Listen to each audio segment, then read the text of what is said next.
판결문을 통해 사건의 이면과 의미를 들여다보는 판결의 재구성. 오늘은 의처증에서 비롯된 납치 미수 관련한 사건 얘기해 보겠습니다.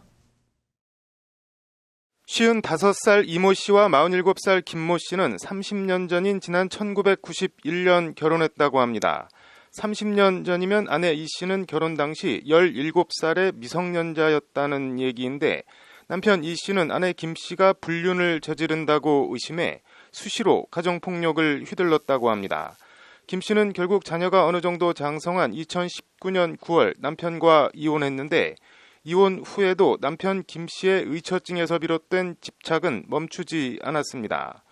일단 남편 이 씨의 현 직업이 판결문에 편의점 직원으로 돼 있는 것을 보면 경제적으로 그리 넉넉한 형편은 아닐 걸로 짐작합니다.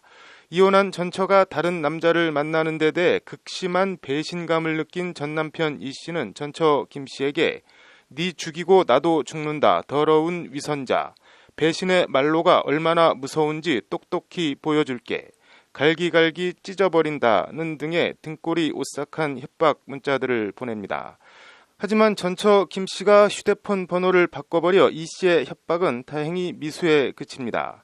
그러나 이 씨는 단순히 협박 문자를 보낸 데서 그치지 않고 주거지를 옮기고 연락을 끊어버린 전처를 찾기 위해 자녀를 미행하는 등 집요한 면을 보입니다.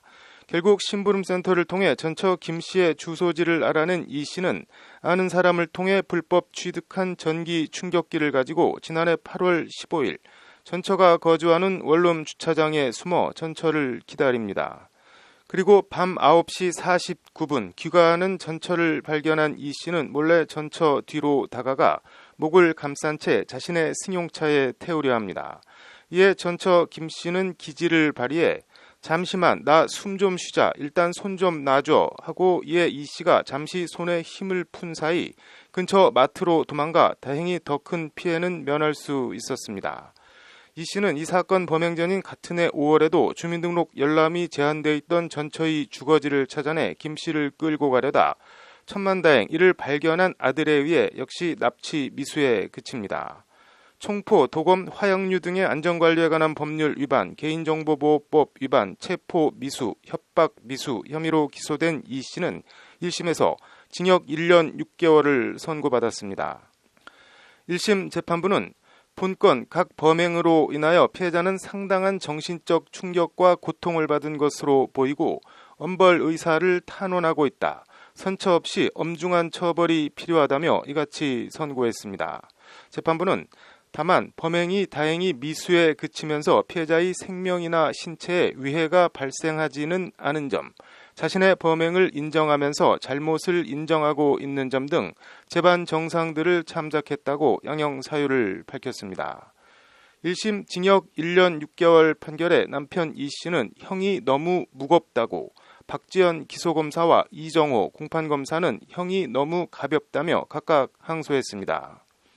그리고 항소심 재판부인 울산지방법원 제1형사부는 지난달 이 씨에 대해 1심 징역 1년 6개월의 2배인 징역 3년을 선고했습니다. 재판부는 형이 가장 무거운 총포 도검류 관리법안 위반에 정한 형의 체포 미수와 협박 미수, 개인정보보호법 위반 경합범 가중을 적용해 이같이 선고했습니다. 판결문에서 재판부는 먼저 비록 피고인의 체포 범행이 미수에 그치기는 하였으나 이 사건 각 범행 동기, 경위, 방법 등을 종합하여 보면 피고인이 피해자와 이혼 후 보인 일련의 행동들은 살인 등 강력범죄의 전조 증상인 것으로 볼 여지가 충분하다고 지적했습니다. 재판부는 이어 만약 피고인의 체포 시도가 성공하였을 경우 돌이킬 수 없는 끔찍한 결과가 발생하였을 가능성이 농후하다고 남편 이 씨 범죄의 위험성을 거듭 경고했습니다. 재판부는 이에 재범의 위험성 또한 상당히 높다고 판단된다. 피고인의 재범 의지를 억제하고 피고인을 엄히 처벌할 필요가 있는 바, 원심의 형은 너무 가벼워서 부당하다고 인정된다며 1심 형량의 2배인 징역 3년을 선고했습니다.